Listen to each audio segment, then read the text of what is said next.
girl is very beautiful. Every day she puts makeup and wear her best clothes.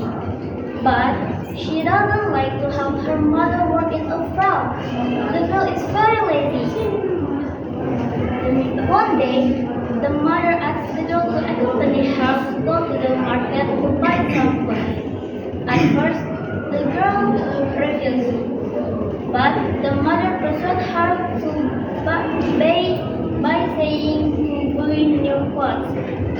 The girl finally agreed, but she asked her mother to walk behind her. She doesn't want to walk side by side with her mother. Although her mother is very sad, she agrees to walk behind her longer. On the way to the market, everybody admires the girl's beauty. They are also curious behind the beautiful girl. There is an old woman with a simple dress. The girl and her mother look very different. Hello, pretty lady. Who is the woman behind you? Asked them. She is my servant, answered the girl.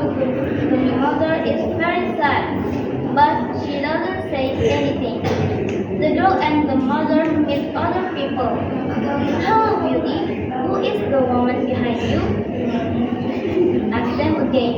Again, the girl answered that her mother is her servant. She always says that her mother is her servant anytime they meet people. At last, the mother cannot hold the pain anymore.